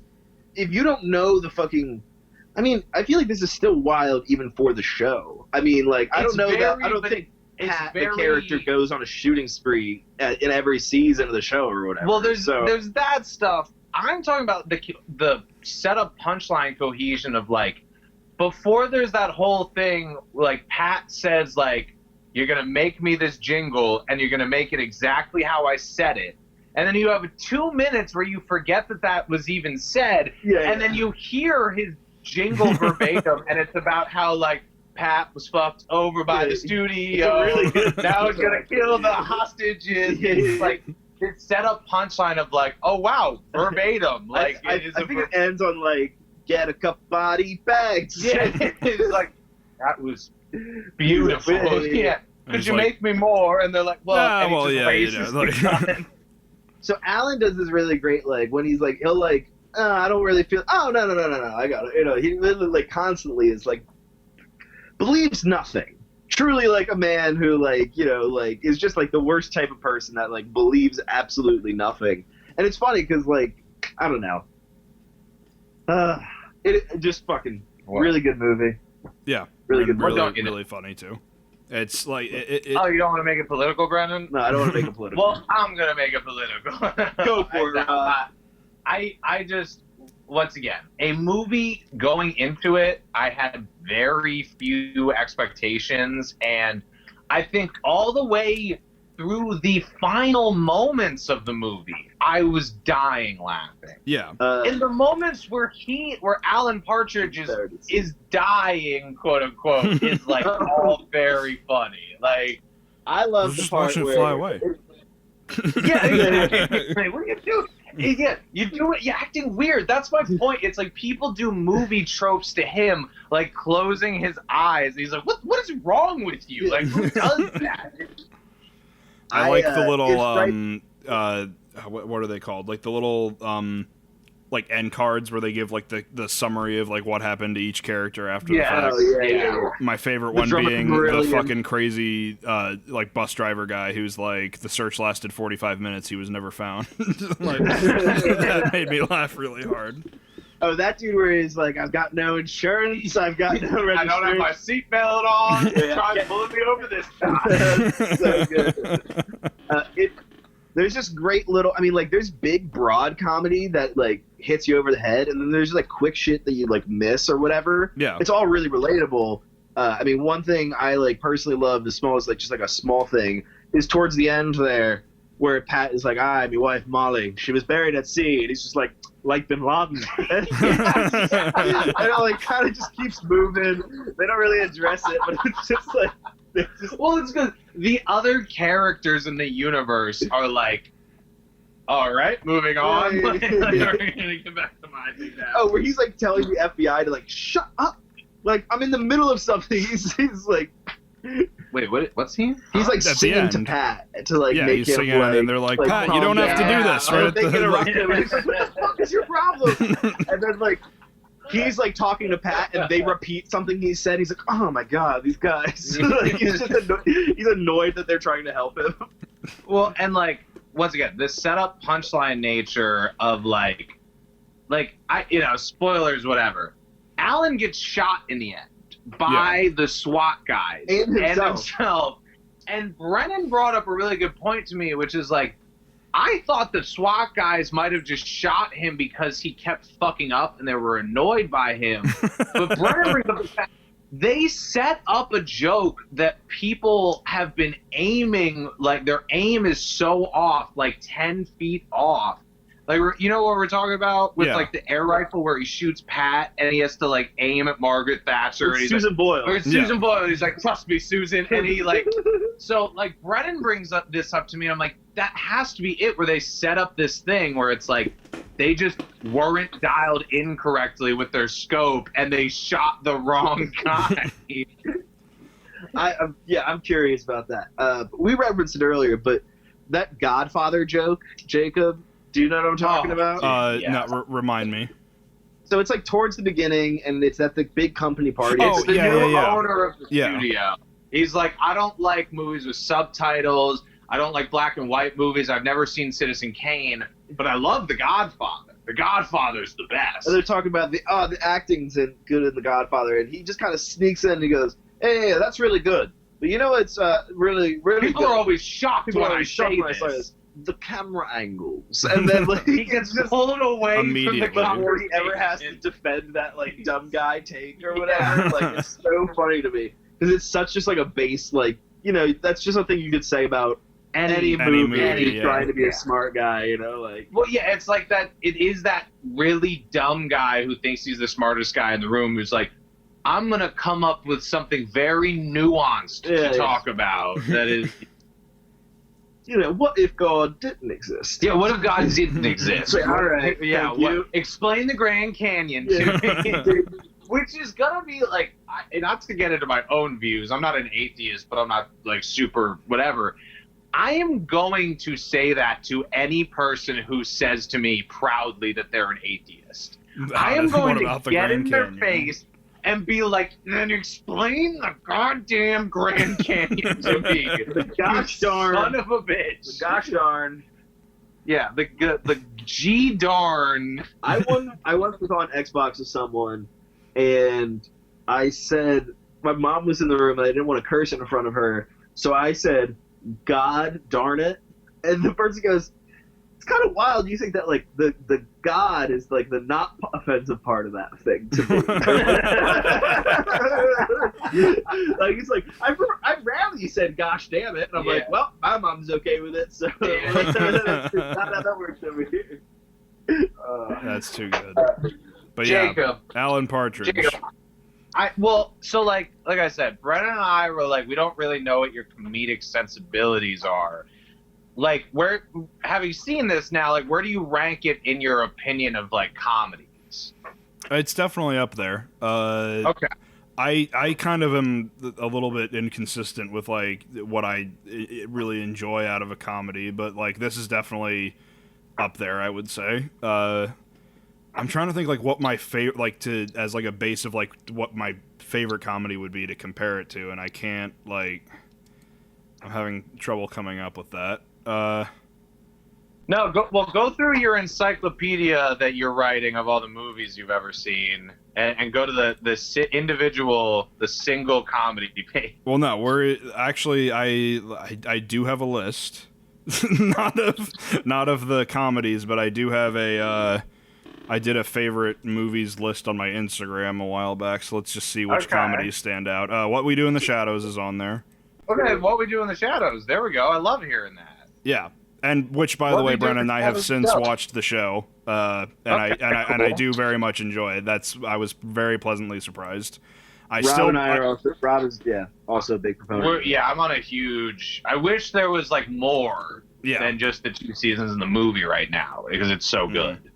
Okay, so like you don't have like a bad meter for comedy. Like because Rob and I are for me a comedy is either we're the like arbiters of humor, yes. Yeah. I'm kind of I would say that like I'm either gonna really like the comedy or I'm just gonna think it whatever. Like I very rarely like it's not often where I watch a movie that's meant to be funny and I'm like I really hated this, which is why the Jack and Jill is a rare exception where I was like I really am not having a good time with this. I don't mean to sound like an arbiter of comedy, but there are people who would be like, Jackass 3 is the greatest comedy of all time, you know? And it's you could make the argument if you're like 12 and you just learn like fuck as a curse word. Oh, okay. No. Okay, no. Now that I'm still going through this list and I completely forgot. I would say that probably my favorite comedy of all time is Black Dynamite. Have either of you seen that movie? Yeah. That's a really good movie. That's I think that hilarious movie. It doesn't get better than that. I think I saw it when it first came out, but I'm not sure. Hebrew Hammer. With Jason Schwartzman? Yeah. On the theme of Black Dynamite, a Hebrew Hammer came to mind. But I would say I definitely say this is up there. Booty Tang. I really liked, I very much enjoyed Alan Partridge. The Louis C.K. film Booty Tang. Come on, man. The Louis C.K. black superhero. Louis Tang. Before I recommended that, I was going to recommend the MacGruber movie, which, Jacob, you seemed like you thought that was a punishment. But that's like that's another scenario where I looked at with Jack and Jill. I looked at the trailer for that and I was like, okay, well, I'm never watching that. And so far you recommended a show to me that I thought was gonna suck and I ended up liking it. So who's to say? I could check out MacGruber and very much like it, but I was not a fan based on what I saw. Have you seen Hot Rod? No. Okay. Have you seen any of like the Lonely Island movies or anything like that? I've seen bits and pieces of Popstar, and I thought that was pretty funny. Okay, cool. So it is like that's all those guys making that movie and everything. So I just find those guys really funny. But MacGruber is like maybe one of the funniest comedies I've ever seen. It really makes me laugh like genuinely hard, and like not laughing at the movie, like totally like laughing at what it's intending to do. I think and there's a lot of stuff that's like just bold and slapstick, but there's a lot of stuff that like really plays on tropes that you don't know they're playing on quite in the moment, and then like really take you off guard. And I don't want to say what the big one is, but there's like a really big one in like the first 20 minutes that like really like sets everything up and like is a gut punch and like very funny. My whole thing with MacGruber was I was a fan of the sketches, and I was like, okay, well, how can they take a concept like this and make it work in an hour and a half? But it's from what I'm hearing, it's mostly it's a little bit of that, and then also let's spoof all this other shit that goes with the same territory. I was about to say, popular comedy, the thing that like partly killed it was because it was so heavily spoofed. It was from like Scary Movie through like, once again, they don't make big budget studio comedies anymore. Like they thought that the model was like, we need to make like as many spoof movies. There needs to be a spoof movie for every legitimate movie that comes out. Right. That's not comedy. Like that's just, to me, that is like a failing of. And the thing is, those were not even spoof movies. Those are like, let's just reference the hottest things from the past 2 years. Like, Meet the and Spartans, that's funny, isn't it? It's like Meet the Spartans. Vampires suck. Well, it's like Meet the Spartans is 300, but it's also like Step Up, and it's High School Musical. It's like. What was that one? Hold on. There was one spoof movie made by the same people who did the fucking the same like epic movies. Meet this what you just said. I'm trying to figure out what it came out recently. No, it was a horror movie parody, but it had this obnoxiously long title. I can't. Oh, I just saw one on Tubi where it was like 30 Days of Paranormal Activity. Yeah, that's the one. It's like 30 Days of Paranormal Activity with the devil inside. Yeah, it's like I literally just saw the poster of that, and I was like, okay, this is the pinnacle of modern comedy. Great. Well, but didn't they do that with like? Isn't there like in the time of like Not Another Teen Movie? There's a Shriek like, if you know what I did last summer. Scream or something. Or it's Shriek if you know what I did last Friday the 13th. There, okay, yeah. You see, like that is itself not an original thing to be like we have this long movie title. There's also like the 41-year-old virgin who knocked up Sarah Marshall and felt super okay, bad no, about here we it. go. Yeah, I just found it. 30 Nights of Paranormal Activity with the devil inside the girl with the dragon tattoo. The Dragon Tattoo! Crazy. Not a horror movie! That's so crazy. So wild. That's the one they chose. Well, I mean, Jacob, I want to recommend a comedy to you that I think Brennan will agree that you need to see. Boo! Medea's Halloween. Tyler Perry's fucking hell. Medea Halloween. Jesus Christ. Both of them are quality. It's quite the double feature, actually. And there's a lot of growth. And there's a lot of like, whoa, the characters developed so much over that first movie. How is there room to grow in the second movie? How do you even like make their stories even bigger than this? But it's like it's X-Men 1 to X-Men 2. It's Paddington 1 to Paddington 2. It gets better. It's The Godfather 1 to Godfather 2. It gets worse? I'm confused at what you're trying to say. It's Spider-Man 1 to Spider-Man 2. It's like, it's Star Wars to like, they're movies, they're sequels. Just movies. I tell you what, that's the point. If this show is successful enough to make it to October, we'll do a Halloween special and we'll talk about the Medea Haunted House double feature. Yeah, I would absolutely do the Boo. Like, we will. If you're doing like a 30 days type deal or whatever for Halloween. I think I walked out of both of them. We definitely paid to see them both, but I think I might have walked out of both of those movies. You definitely didn't. I didn't? No. I would not have let you. I walked out of one of them. Understand, I would have restrained you. No, we walked out of one of those. I don't think we did. Yeah, I really don't think we did. So it's just kind of just a whole. What do you remember? Most of both. I think I remember the ending for both movies. I don't remember anything really. Yeah, that's just like you. That's just you being high all the time. I don't know. I mean, no, I didn't have a weed card at the time. It was impossible. Right. It was impossible. Yeah, you haven't been high until very recently in your life. It's never happened. So all this is to say, Alan Partridge is a 10 out of 10 comedy. Everyone should see it. Yep. I give it 3 thumbs up. Brennan, give me a thumb. I'll give you 2 more. And you could just call us all the Partridge family because it sounds like we're in agreement here. It's a good movie.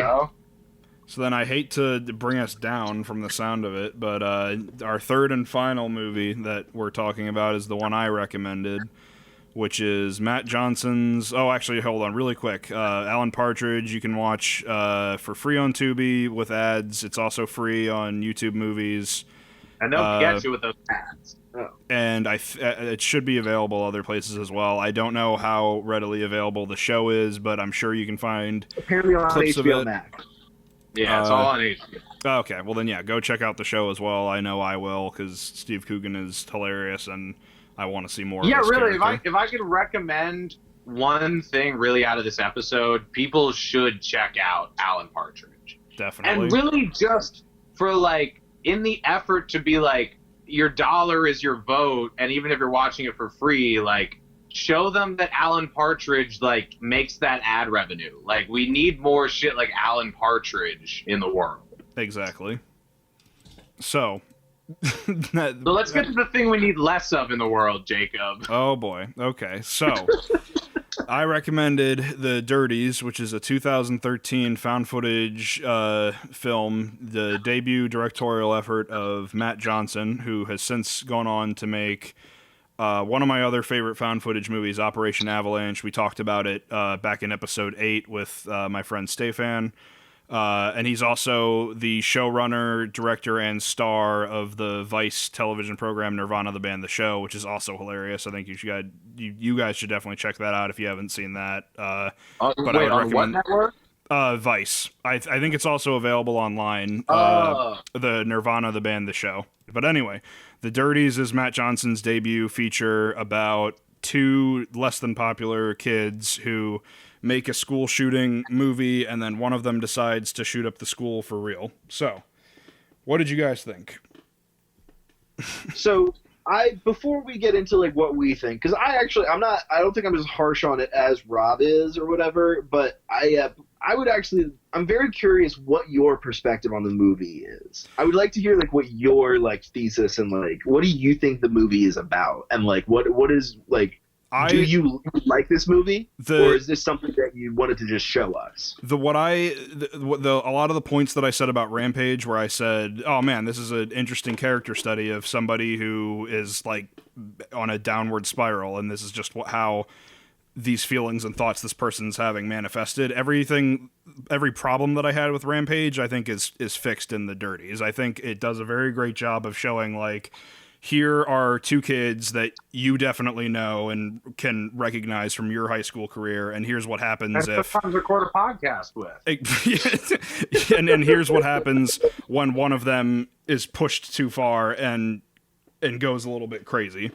And I enjoy it as a character study of, like, here's this archetype, or this, like, we all know that kid, like the kid who wore the trench coat, or the kid who was like no one was really friends with, but he tried to act really cool around everybody. And I think that was me.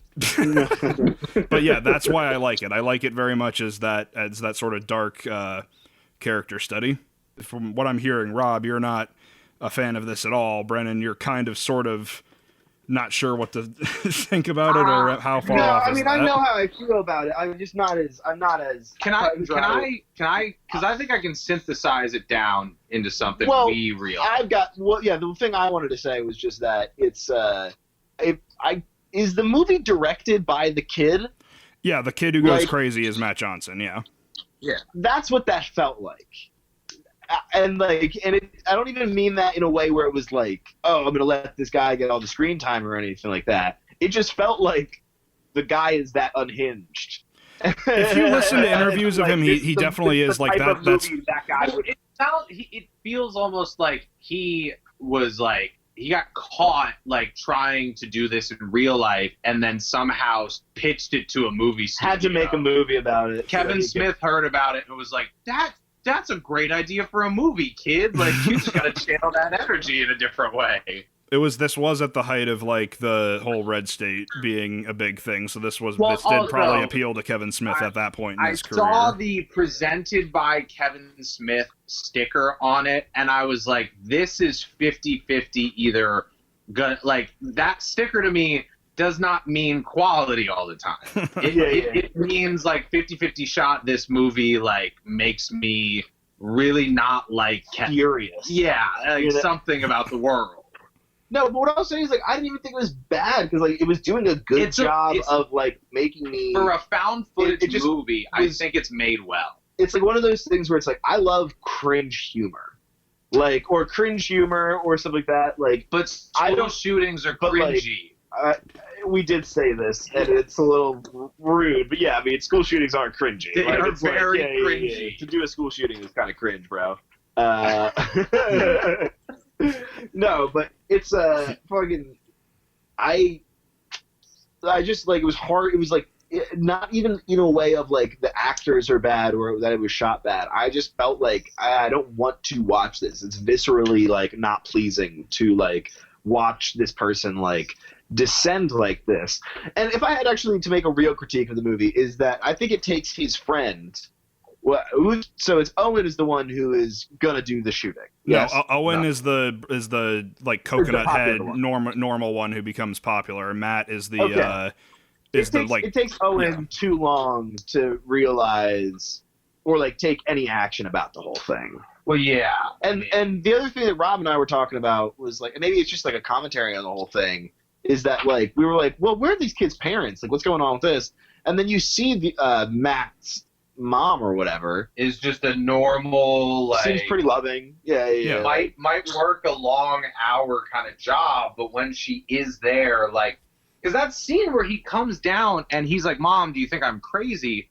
She's not just being like she's not brushing him aside. She is immediately in the conversation, generally interested in hearing what her son has to say, and almost the look on his face is like, I would rather if you just brushed me aside so I could have an excuse to do this. Yeah, yes, I think that's kind of what I think that when you asked me what the movie's about, I don't think that if I can get all artsy here, I don't think it's meant to like literally be there was an actual school shooting somewhere and we found these cameras and here's the amalgamation of all this footage we found.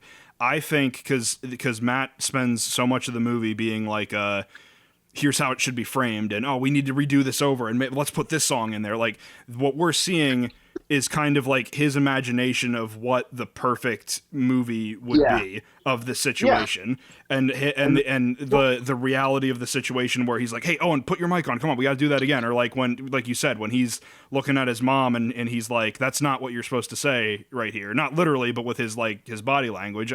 That's him being like the director of his life, of him being like, no, let's do this over again. This isn't how I imagined it would be. Well, he's poisoned by movies, Well, yeah. I mean, I just want to bring something up. Who was the cameraman?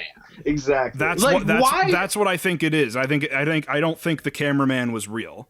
That's what I'm saying. Okay. I'm thinking the movie is the imagined scenario of what he thinks his life should be.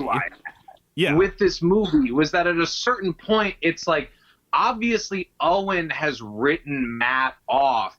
Why is the cameraman friend still like all about this? That's what. But what really I'm thinking burned me. Yeah, because I had that same problem at first, and then I watched it again, and the scene where you've seen this movie multiple times. Yeah, I've seen this a couple times. I'm a big fan of. I'm more so a fan of his other movie, Operation Avalanche, but I still, as a first feature, I think that this is a very good first attempt at making a movie, especially with these were, I think when they did this, they were like, this was their like senior thesis, like for film school or whatever, and it just so happened to get picked up by Kevin Smith. But so that's got some energy to it there. Well, it definitely makes some sense. Yeah. There was a huge feeling of like students made this. Yeah, but in that film student part. Right. But to answer your question though, like about the whole like who's the cameraman thing, that was my main issue, was like I really liked that, but logically this doesn't make any sense. Like, who's recording this and why are they following Matt around all the time? Why is the teacher okay with like, oh, you're just gonna record me watching your project? Like what like these kids are like hanging outside the classroom like recording the class as it's happening, but there's a scene kind of like 3/4 of the way through the movie where they're on the cliff and he's like kickboxing the air, and Owen says something like, Owen's like, I don't think this is funny, so who's this for?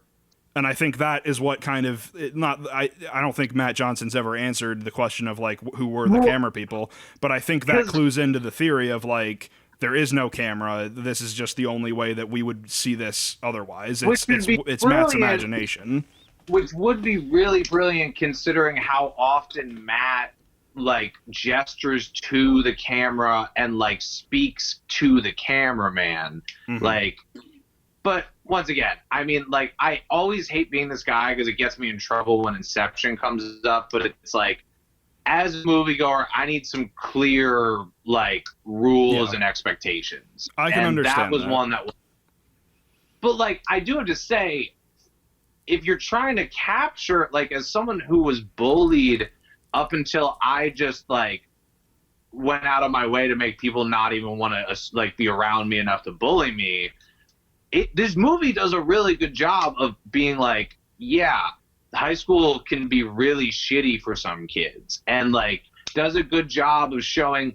Like the one thing that really got me, and I fucking hated watching, was when they're showing their like new like dumbed down cut of the Dirties to the class, and it gets to the like gender bender scene, as the professor so foolishly calls it. Delicately puts that. Yeah. I get to that scene and I'm like, fuck, dude, you really should have known better than to show your classmates this, because you're inviting the bullying now. I mean, I just so that's the stuff I didn't like about the movie. I don't mean to like shit on this movie in any major way. No, I'm happy to hear your guys' opinions. I don't respect you, Jacob, so it's not about you. I respect the movie. I respect the movie, but like, I can't say this was a bad movie, but it does this thing where like I don't like cringe stuff, and like I thought that there was a lot of cringy high school stuff in this movie where I'm just, that takes me out of movies. It's the reason I don't have an easy time watching high school movies anymore, is because I'm just like, I'm out of that world, thank fucking God. Yeah. Okay. Fair enough. But yeah, no, I definitely, sorry, go ahead. Can I say one more thing? I'm sorry. No, it's okay. I do want to say that the movie, by the time you're getting to that ending, I said to Brennan, I was like, I don't want to watch this kid shoot up the school. And what we turned out to actually get in the end, I really liked. Okay. I really liked that we only watched him kill the two kids who, like, the one who was definitely, like, gonna grow up to be a skinhead might have, like, for sure deserved it. But I liked the build-up of him setting up the cameras, like, almost getting caught, and then just being like, no, it's a school project, all the way to, like, catching Owen trying to run from him. I thought that was a really good end. I really liked that.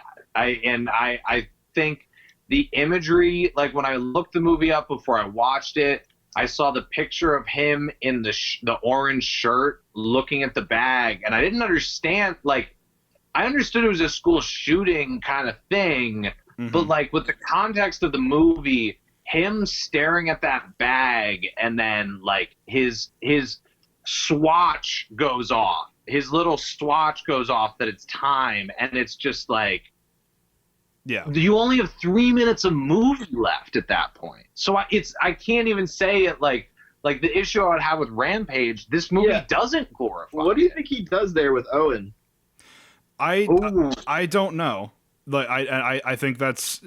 I genuinely don't know. I don't have any theories about that, and I kind of like that because I like Rob was saying, the fact that we end on Owen being like, I ignored this, and now holy shit, it's fucking real. Now it's and Matt Johnson saying, "What are you doing? It's me. We're friends." Like, Owen, it's me. That's great final line. Like I almost don't even want to think about like what happened next, because it's just such a great high moment to end on.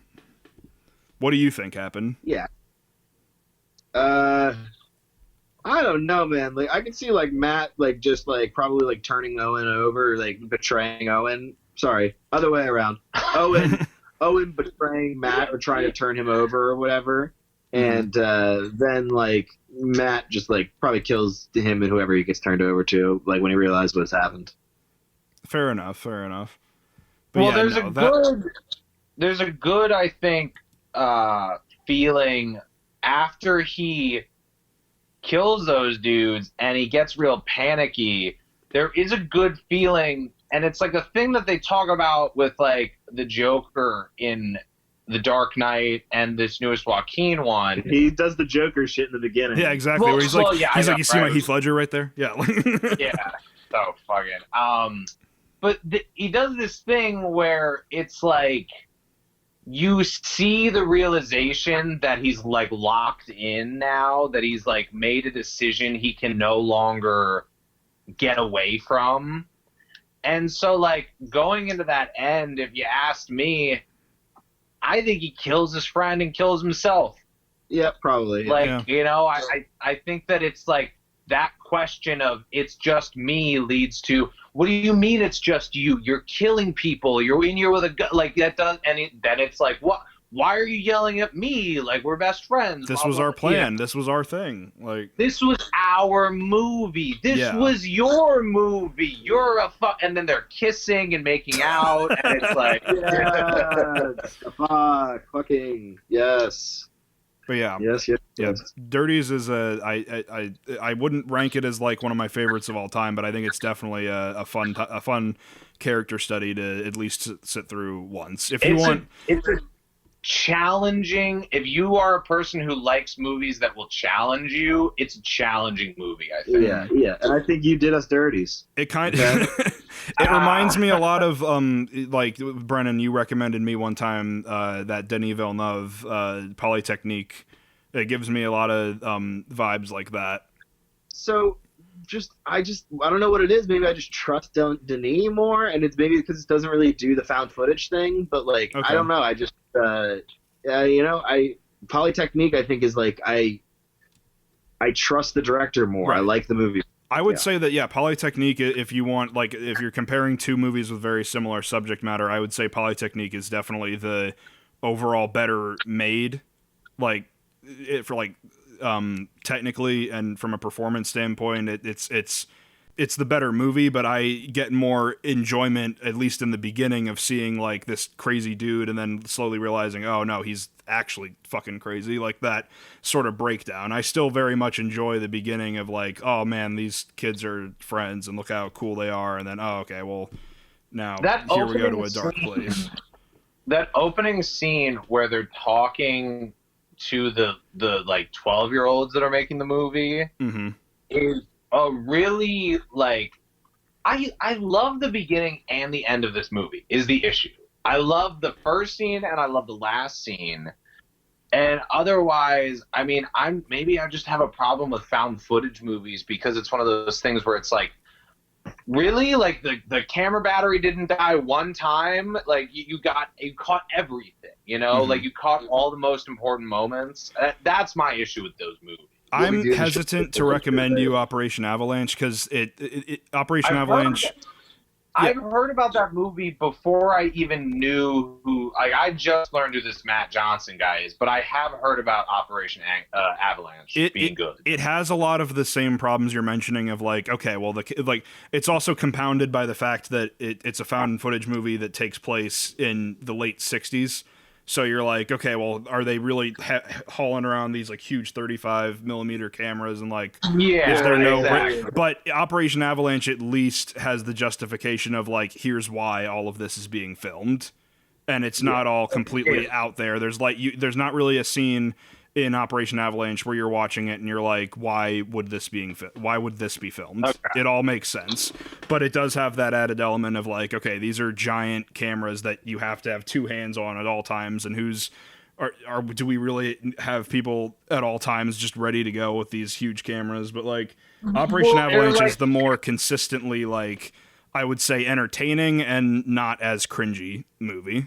So it's like is guy number 3 really recording Matt at like for 5 hours as he sits there eating Doritos, editing like little details about this movie, you know?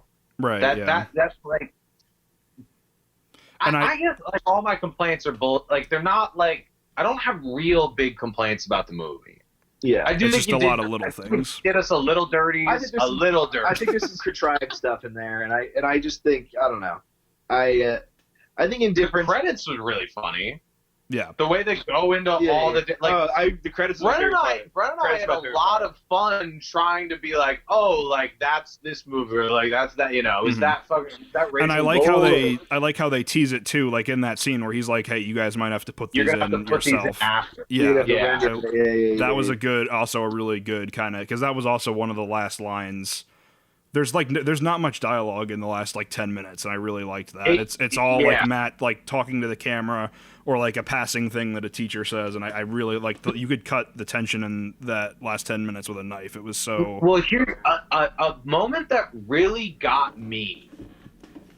Matt sets up the GoPro in front of the bullies' lockers, and he blocks out, like he literally blocks out the scene where he's gonna kill them. He blocks it out what he's gonna say, and he actually, like, in that moment when he actually does shoot them, he does a really good job. Yeah, he does. He nails his line. He does it all right. Like, well, because he gets the let go of my hand line really well. And before the dude even has a chance to run away, he's like, sweatpants are out. And, like, bang. So yeah, like, that was another good moment where it's like this guy, what he does understand maybe as a director is the human nature of things, to be like, well, I don't want to fuck up my big moment.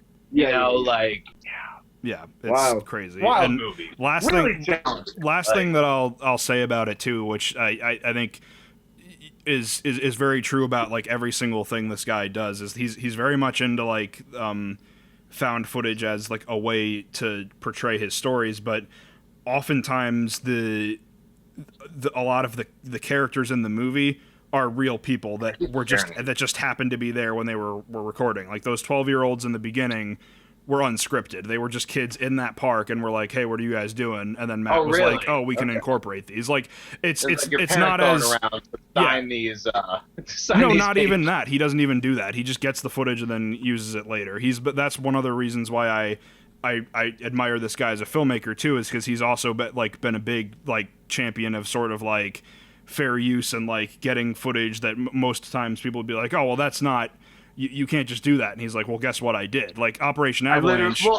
If I like the idea with art of like, instead of asking permission, like just asking for forgiveness. Yeah, like it's like instead of being like, can I use your song? Well, I actually already used your song. And here it is. Yeah. But like, it's awesome, you know. So, please forgive me. Here's the thing. So, like, how much do you know what the plot of Operation Avalanche is, or do you just know it's a good movie that people have said is good? It's been recommended by multiple people, but then I finished this movie and I was like, I need to know who the guy is who made this. And then when I saw that he also did this other movie that had been recommended to me, I kind of had this thought. I was like, why are people recommending me this one and not the one I just watched? It was like one of those. Well, because I think Operation Avalanche is more accessible than a school shooting movie. But what I was going to say was, how fucking dare you? Operation Avalanche is, well, I didn't recommend it because I had already talked about it in a previous episode. Okay. But Operation Avalanche, and I don't want to retread for those listening too much, but Operation Avalanche is about, it's the same two guys. It's Owen and Matt. And they're CIA agents who come up with the plan to fake the moon landing, and the movie is them making like the moon movie, and then the CIA trying to cover it up by killing them. But what I was gonna say was, there's a whole the whole first half of the movie is Owen and Matt are like, we need to go to NASA and figure out, because NASA's hiding something, and then that's when they figure out, oh, NASA can't land on the moon, we have to fake it. But that whole half hour, 45 minutes or so where they're at NASA, like figuring all that out and like coming up with the plan to fake the moon landing, they went to actual NASA and said, hey, we're Canadian film students and we're making a documentary about the Apollo program. Do you mind if we just sort of hang out here and shoot for like a week? And then they snuck in like this, like there's a scene, if you watch the trailer, where Mac Johnson goes, we can fake the moon landing and no one's ever going to figure it out. He's whispering it because like right out on the other side of the door that's behind him is like a tour of NASA going on, and he doesn't want NASA to come in and be like, what the fuck are you guys doing? This is clearly not a documentary. Like he's very much like we're just gonna wing it, and whatever footage we get, we're gonna make a movie out of it, and then it's I don't know. Well, very respectable, I think. Not to plug my own shit, but that's the feeling I have about the Terrible Awful show is that I film shit and whatever I got is what I'm working with. There's no like I could like go back and get this extra film done, like, but they do what you're talking about with that like whispering and like having to do it under the radar. They do that in the Dirties. Yeah. They film a fake scene with the teacher and then they sneak back into the room and film like their actual lines of dialogue. Exactly. Which yeah. I thought was brilliant, but I also like, dude, that scene where they're showing their teacher. It's like, how did you think this would go? Well, it's like you get like they do like a 15-second static shot on Matt's face, and you see the smile wash away to like confusion, and then to like, oh, well, maybe he like actually did like it, but he doesn't know what to say. And then it's like, oh, well, he hasn't said anything yet, so it's obviously bad. Like, yeah, the guy really understands like human emotion. He's like very good about that. So all that is to say, definitely check out Operation Avalanche if you haven't seen it. Nirvana, the band, the show is hilarious. Avalanche. For sure. And check out the Dirties. I would say that, yeah, Operation Avalanche is much more accessible, but I think that everything this guy's done so far is fantastic. So, yeah, Dirties is, I believe the Dirties is free on Prime. You can rent it on YouTube, iTunes, Google Play, Vudu, all that. You definitely check out everything Matt Johnson does. He's a fantastic filmmaker, and you should definitely check him out. We know a Matt Johnson who's a piece of shit. I don't really do anything. Yeah, remember the comedy on Reading? Oh, Thumbhead? Okay. Yeah, Thumbhead. Yeah. All right, and I guess final note to end on here. I didn't notice this until now, but we have one last image sent to this group chat we have going of a great image of Sonic scowling, saying, I thought I told you not to come to school. Or no, Knuckles or whoever the hell that is. I'm not up to my Shadow. I don't know. Is saying, I thought I told you not to come to school today, as he stands over Sonic with a a pistol. So great image to end on. Yeah, Sonic 2, the Dirties. The Dirties. Fucking. Dirties 2, gotta go fast. All right. You know what? The Dirties. You're fine. I'll let you be. Well, clean up your act. Well, yeah, I mean, clean it up. That's what I gotta say. That's what I gotta say to this director of the Dirties is clean up your act, bro. Some people don't want no scrubs. I don't want no slobs. Yeah. Fair enough. I hear you. But yeah, so that I guess concludes this episode of the Watchlist Podcast. Brennan, Jacob, will you let us out of this room we're done? Will you unlock the door for us finally? Of course, yeah, no. Do you have enough supplies to last you till October for that Medea marathon? I mean, if you're telling me I have to, I guess I do. All right, well then, we'll slip you some more SD cards so you can make more of the Terrible Awful show. If you want to include more cries for help, put them in there. Okay. But either way, thank you guys so much for doing this. I really appreciate it. Yeah, no problem, man. Thanks. It was a pleasure to be on. This is my favorite podcast to do and never listen to. In a quarantine. So, yeah, there you go. I'll listen to my episode. Yeah, mine are good. Yeah, mine are good. So, here, plugs. I'm going to plug my episodes of Jacob's show. and then I'm going to plug the Terrible Awful show as well. Getting a weed card. Fantastic. So yeah, thank you guys for watching the Watchlist Podcast. Tune in next time. We have a very special treat for you. We're going to have on independent filmmaker Adrian Țofei, who is famous for his found footage horror movie Be My Cat, which is a great movie. You should definitely check that out. It's also free on Tubi with ads. It might also be free on YouTube.